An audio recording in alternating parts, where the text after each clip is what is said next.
Hey leaders, let's talk about the basic question, why pursue God? What would motivate a person to do that? If your basic mission is to help people pursue God as a leader, you'll need to wrestle with this question from the perspective of the people you'll be helping. So put yourself in their shoes.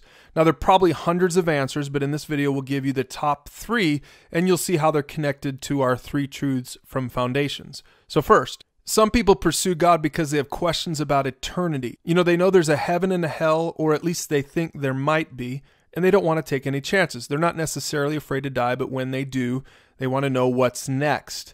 And this isn't some new idea. Matthew 19, someone came to Jesus with this question, "Teacher, what good thing must I do to have eternal life?" See, that's a valid question, and it's a great reason to pursue God. And as a leader, you'll help people answer it with Foundations truth number 1, that we start by trusting Jesus. We need to make sure that we help people understand that no good thing we can do can earn us heaven.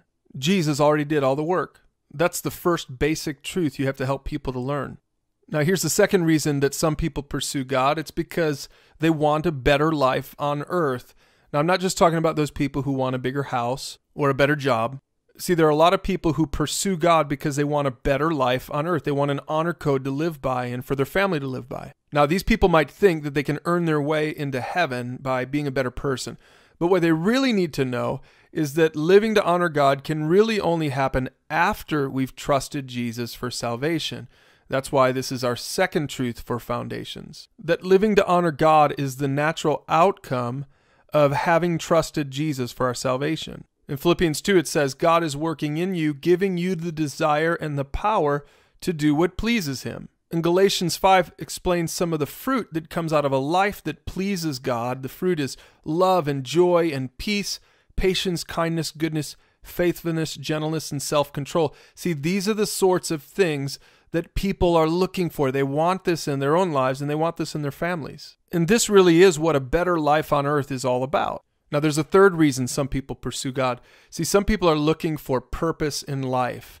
They're the people that want to know that their life will count for something. They want to leave a legacy and make a difference in the world. Solomon himself said it like this, "But as I looked at everything I had worked so hard to accomplish, it was also meaningless, like chasing the wind. There was nothing really worthwhile anywhere." See, we need to help people understand that true purpose in life comes from God. The only worthwhile mission and the only way to really leave a legacy that will last is to help people pursue God. And that's what our third truth is all about. It's about helping people. And we're talking about more than just humanitarian efforts here. See, the best way to help someone, and really the greatest thing you can ever do in your life, is to help someone pursue God. And that brings the whole picture full circle. So, why pursue God? For all of these reasons. Keep that in mind as you continue to pursue Him and help other people do the same.